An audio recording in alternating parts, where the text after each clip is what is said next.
O relator do orçamento de 2023, o senador Marcelo Castro, do MDB do Piauí, concedeu uma entrevista exclusiva à nossa repórter de Brasília, Paula Cuenca, e em primeira mão ele disse que não é contra a emenda de relator. Castro, que também preside a Comissão de Educação, afirmou que a CPI do MEC não vai sair do papel. Acompanhe. O parlamentar do MDB do Piauí explica que a relatoria da Lei Orçamentária Anual acontece somente no segundo semestre. Inicialmente, a gente tem o PPA, que é o Plano Plurianual, que prevê para os próximos 4 anos, normalmente no início do governo. Depois nós temos a LDO, que é a Lei de Diretrizes Orçamentárias, que a gente aprova no primeiro semestre, porque no segundo semestre, até o dia 31 de agosto, vem então o PELOA, o Projeto de Lei Orçamentária. Então, a minha parte, que vai ser no segundo semestre, eu tenho que acompanhar a confecção da LDO para que a gente possa acompanhar tudo que a LDO está fazendo, para quando eu for entrar fazendo o orçamento, cumprir rigorosamente aquilo que foi determinado pela LDO. O senador argumenta que o orçamento tem ficado cada vez mais engessado por conta da política do teto de gastos. Os gastos obrigatórios têm ocupado cada vez mais espaço e impedem os avanços em investimentos. Nós estamos com um valor ínfimo e o que é pior, ano a ano os investimentos vêm diminuindo. Então, nós temos que aceitar a realidade que nós estamos vivendo, que é de penúria orçamentária, e vamos fazer todo o esforço com a maior responsabilidade, mas sabendo que a capacidade que a gente tem é muito diminuta. Mesmo assim, Castro afirma que dará a prioridade orçamentária já estabelecida pelo governo nas diretrizes a respeito do reajuste de salário dos servidores. Até agora, a cifra estimada é de 11 bilhões e 700 milhões de reais.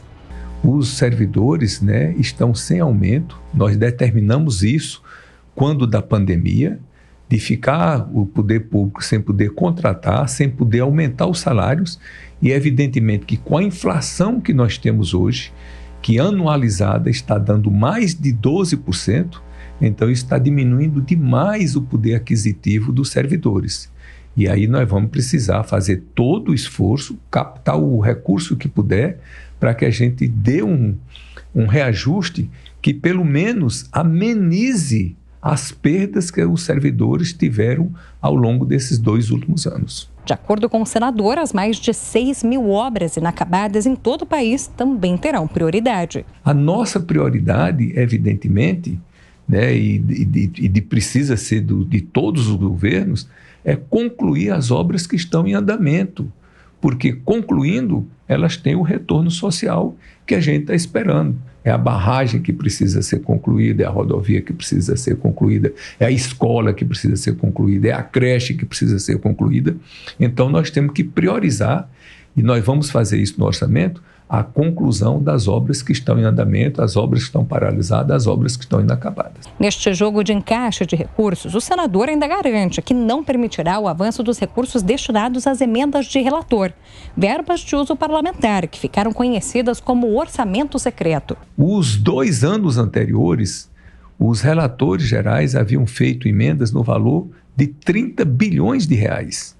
Eu me insurgi contra isso, me posicionei, fiz discurso no Congresso Nacional, no Senado, fiz discurso na Comissão de Orçamento e fiz uma campanha contra isso.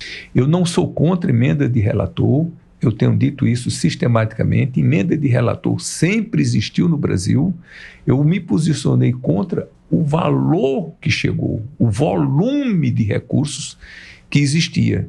A gente vê que é um exagero, que é um excesso. Então nós colocamos esse limite e evidentemente que, no meu entendimento, a gente deve priorizar outro tipo de emenda que tenha mais qualidade do que as emendas de relator. Marcelo Castro ainda é presidente da Comissão de Educação no Senado.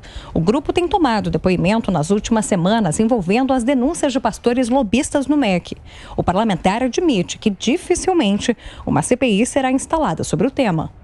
O senador Randolph, que foi o autor do requerimento, não conseguiu as 27 assinaturas, que, aliás, havia conseguido, mas o governo, isso é do jogo da política, toda CPI é política, é um instrumento da oposição, sempre foi, historicamente foi constituída assim, mas o governo agiu politicamente e retirou 3 assinaturas, do senador Everton Rocha do Maranhão, do senador Stevenson Valentim do Rio Grande do Norte e do senador Euvício Guimarães do Paraná. E aí o senador Randolph não conseguiu outras assinaturas para repor. Então hoje parece que depois de tanto tempo sem conseguir assinatura, a constituição da CPI fica cada vez mais difícil.